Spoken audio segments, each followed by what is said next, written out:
Sa lahat po ng mga mag-message, sa lahat, sa Twitter, Facebook, YouTube, sa lahat. And all the stations, and also all the publishing company, una sa Inquirer, sa PEP, di ba? Sa andan, dami eh. Di ba? Lahat, saan pa ba? Inquirer, PEP, Philippine Star, sa lahat po, mga bandera, mga all the tabloids po na mga ano. Maraming salamat sa inyo. Tita Christopher Min, maraming salamat. Okay? Again, uulitin ko lang, salamat sa mga, kasi pag parang ang nakakataba ng puso galing from Ted Pailon, DJ Chat, Mr. Mike Enriquez, si Joel, di ba? Joel Reyes, Subel, Ayala, Gokong Weisi. Ganun katindi na, di ba? Kaibigan ko yan eh. Di ba? And also to Ms. Vicky Morales, thank you sa message mo. Yung mga, ang kaganda kasi sa ating mga kaibigan, lahat po, maraming salamat. And of course, sa aking pong mga boss na nagtiwala sa akin. Tito Philip Yalong, Tito Philip, maraming salamat. Alam ko, you're a man of few words, pero yung, di ba? Basta lahat, Miss Annette, Miss Joy Marcelo, Miss Reggie, si Miss Reggie. Yan, sa lahat. At yung aking mga kasama dito. Pwede nyo na ako pasalamat lang. Kasi after nito, tuloy-tuloy ng tawagan. After nito, ito na yung chance ko. Kasi, maganda. Kasi parang dapat talaga, dito ka lang, ito ka lang. Huwag mong akitin yung hindi mo kayang akitin. Kung hanggang saan ka lang, doon ka lang. Ngayon, mag-aral ka.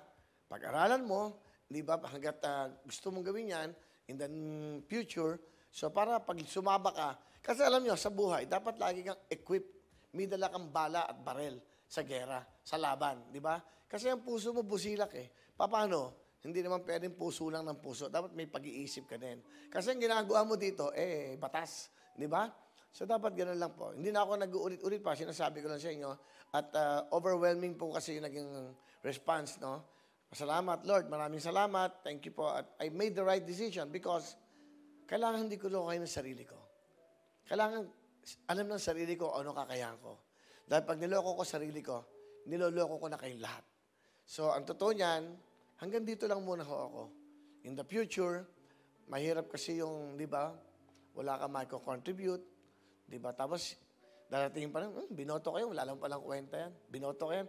Ang sakit po nun diba? Parang, diba, masisisi ka pa. Dito, sa programang to walang away. Walang masisigawan, walang nagredemandahan. Kasi it's all positive thinking. Pero negative sa sakit. Yun ang importante, diba?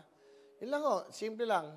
Ito na yung huli kong sasabihin. Pasensya na kayo. Gusto ko lang kasi magpasalamat sa lahat ng mga nagbigay na magagandang mensahe sa mga nag-text, sa mga nag-emails, lahat. Maraming salamat. Sana maintindihan nyo yung kalagayan ko dahil totoo naman po yun. Ang alam ko lang naman ay magpatawa, magpasaya, at sa abot kaya ko, yung makatulong.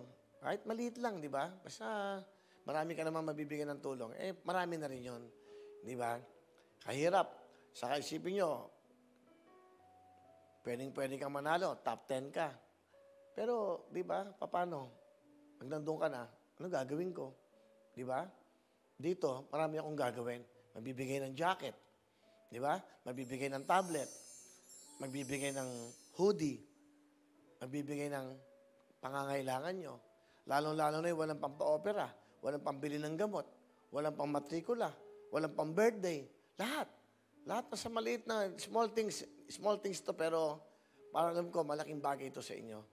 Gusto ko mas pasalamat sa inyo lahat. Kayo ang aking inspirasyon. Tuloy-tuloy ito. Simple lang ang aking gustong gawin. Magpasaya lang araw-araw at makatulong lang sa abot kaya ng programa namin. Hello mga kapuso! Ako po si Ipon. Minabati ko unang-una dyan mga kaipo natin, mga kaskwami ko dyan. Nagustuhan nyo ba ang video na to? Marami pa kaming inanda para sa inyo. Mag-subscribe lang sa Wowin YouTube channel. Tsaka, don't forget to hit the, the bell button para lagi kang updated. Yun lang!